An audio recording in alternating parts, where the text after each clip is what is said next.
Les fans de Jay-Z attendaient avec beaucoup d'impatience ce vendredi 14 avril. Les Parisiens ont eu la chance de voir le rappeur se produire pour la première fois depuis plusieurs années sur scène. Et si est la capitale et sa célèbre fondation Louis Vuitton que le mari de Beyoncé, également à Paris pour les répétitions de sa tournée Renaissance World Tour dans la salle de la Défense Arena, a choisi pour interpréter ses morceaux les plus emblématiques pendant près d'une heure et quart. Seuls 1500 billets ont été mis en vente pour l'occasion. Les chanceux devaient débourser pas moins de 140 € par place pour avoir l'opportunité d'assister au spectacle. Mais quand on aime, on ne compte pas. Raison pour laquelle du beau monde avait fait le déplacement.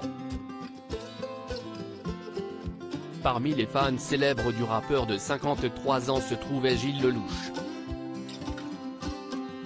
L'acteur de 50 ans est venu en charmante compagnie puisque ce n'est autre que sa chérie Alizée qui l'a emmené avec lui. À leur côté, Vincent Lacoste, à qui Gilles Lelouch a donné la réplique dans Fumée fait tousser de Quentin Dupieux, réalisateur qu'il retrouvera pour son prochain film Dali, actuellement en tournage. La ministre de la Culture Rima Abdul-Malak avait fait le déplacement, elle a même dansé non loin d'Hervé Berville, secrétaire d'État auprès de la Première ministre, chargé de la mer, Pharrell Williams et son fils Rocket Ayer, Simon Porte-Jacquemus et son mari Marco Maestri, mais aussi Patrick Bruel, Maître Gims, qu'on peut voir dans notre vidéo en diaporama, Audrey Azoulay, ancienne ministre de la Culture devenue directrice générale de l'UNESCO, Jean Imbert ou encore le clan Arnaud, Jonathan Cohen et sa compagne DJ Pioutin, tout près de Chris Rock qui, à défaut d'avoir vécu la même scène qu'avec Will Smith, s'est pris une sacrée claque avec le concert de Jay-Z. Un public heureux, le Parisien, qui a eu l'occasion d'assister au concert exceptionnel, a recueilli les impressions de plusieurs des personnalités tirées au sort pour applaudir le rappeur.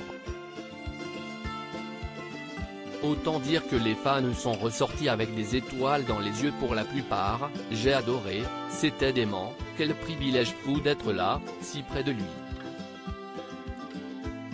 Jay-Z, si est mon enfance, il est incroyable, pour un gars qui n'a pas fait de concert depuis 4 ans, il est épatant, a assuré Jonathan Cohen.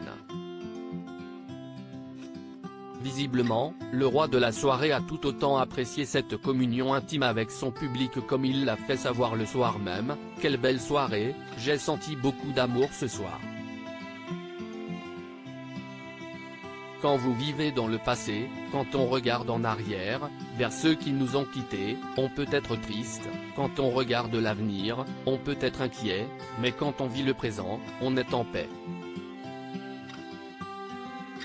Ce soir j'ai vécu le moment présent avec vous. On a quand même hâte de voir ce que l'avenir réserve quand même.